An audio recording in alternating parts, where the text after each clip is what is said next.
everybody. Welcome to Unit 1 of OpenStack's Psychology Introduction course. My name is Prescott, and I'm here at Psychcinct Psychology, and as per usual, I'll be walking you through.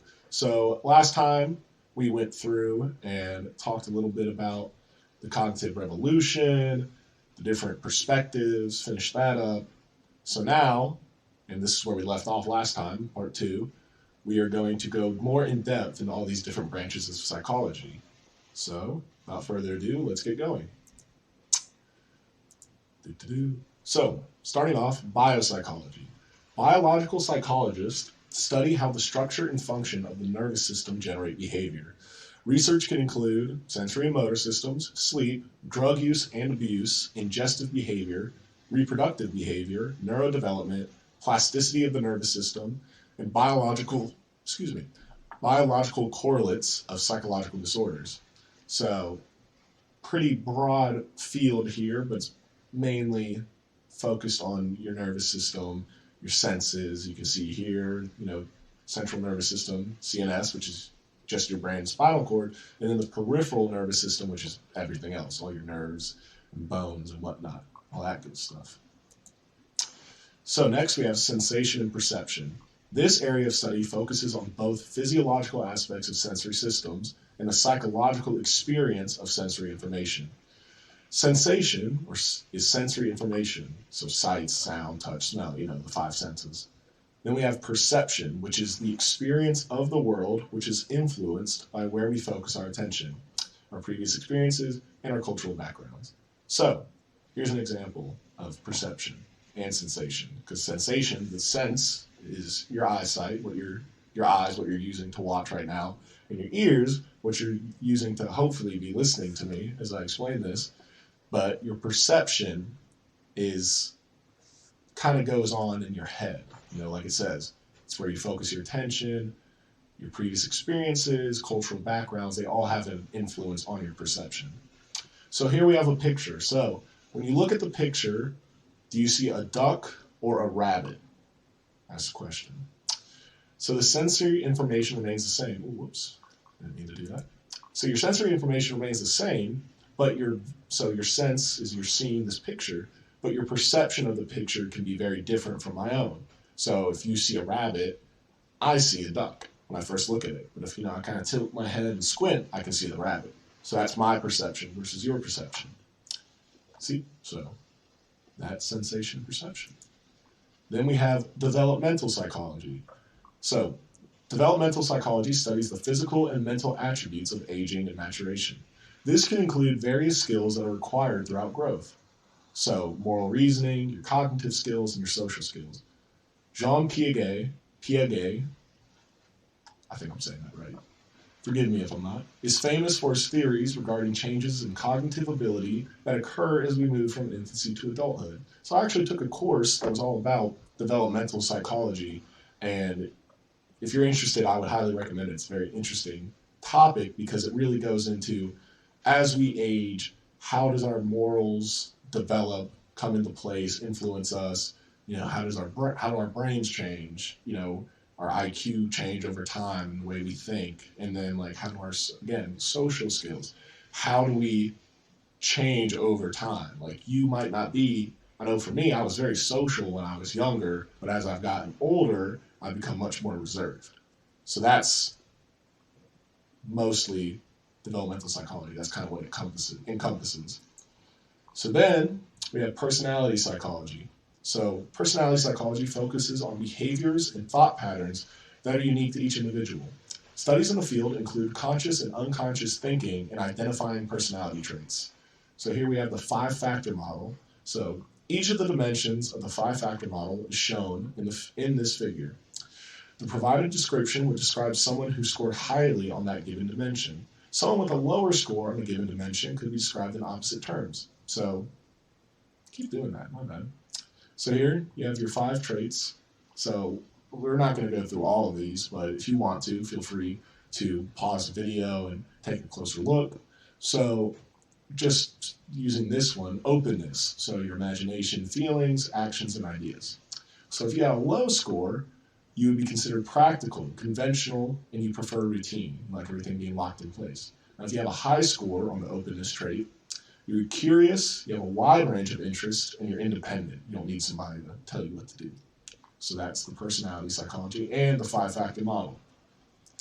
Next, we have social psychology, which is how individuals interact and relate with others and how interactions can affect behaviors. So we have prejudice, attraction, interpersonal conflicts, and obedience. And this is very important right now with the way things are going in our society recently, how everybody's reacting to each other and treating each other.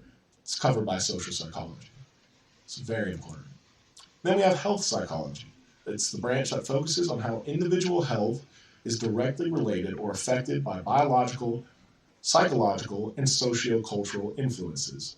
The biopsychosocial model suggests that health/illness is determined by an interaction of these three factors.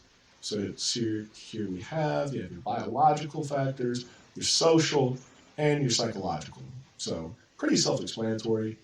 Biological is your body, social is how you interact with other people, how that influences your health, and then you have psychological. So inner thought processes, the stuff that we're talking about right now. Next, we have clinical psychology, which focuses on diagnosis and treatment of psychological disorders and problematic patterns of behavior. Study involves clinical therapy and counseling. Now, cognitive behavioral therapists take cognitive processes and behaviors into account when providing psychotherapy. This is one of several strategies that may be used by practicing clinical psychologists. So we have a little helpful chart here. So it shows how these three factors all influence each other. So your emotions can influence your thoughts, which your thoughts can influence your behaviors, and then your behaviors can influence your emotions, like a little cycle.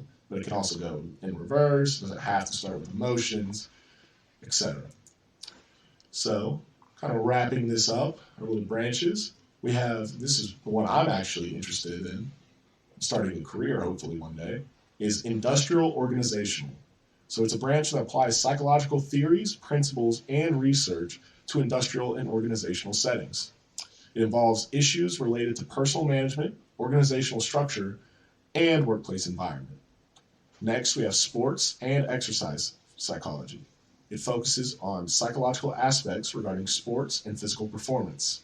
Study includes motivation, performance-related anxiety, and general mental well-being for, athletes and whatnot. Then we have forensic psychology, which is a branch of psychology dealing with the justice system.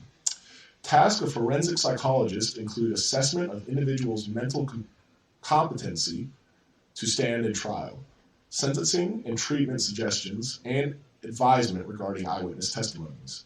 This field of psychology requires a strong understanding of the legal system. So that wraps up the last three of our different branches. So going on, we have careers in psychology. Most careers in psychology require a PhD or a master's degree. So here we have a few career options. You can get into teaching, research, clinical psychologist, counseling psychologist, social work, and corporate and marketing jobs. Here we have a little picture. Doctoral degrees are generally conferred in formal ceremonies involving special attire and rites. Here you have the credit. Nice little picture. Here we have a nice chart describing the employment in different sectors. So this is from 2009. It's percent of psychology doctorates employed in different sectors. So with I guess you could say it's green. We have university, 26% employed. Hospital or health service, 25%. Government/VA medical center, 16%. Business or nonprofit is 10%. Other educational institutions, 8%. Medical schools, 6%. And independent practice, 6%. So there's the source there. Individuals earning a PhD in psychology have a range of employment options, as you can see here. And finally, wrapping up our nice little unit, we have job opportunities. So here's some top occupations employing graduates with a BA in psychology. This is from Fogg, Harrington, and Shatkin, 2012. So ranking number 1, we have mid and top level management, so executive, administrator. Number 2, sales. 3, social work. 4, other management positions. 5 human resources, so personnel and training, 6 other administrative positions, 7 insurance, real estate, and business, 8 marketing and sales, 9 healthcare, so nurse, pharmacist, therapist, and 10 finance, so accountant, auditor. Well, everybody, that wraps up Unit 1 of the OpenStax Psychology textbook. Let's see. Pull it back up for you guys. So that's Chapter 1, Introduction to Psychology. Again, it's OpenStax, and my name is Prescott with Psychcinct Psychology, and I hope you guys enjoyed this unit. Hope you found it educational, and I hope you continue to watch the series as we go through this nice little textbook. So, everybody, have a great day, great week, and stay safe, and I'll see you next time. Thank you.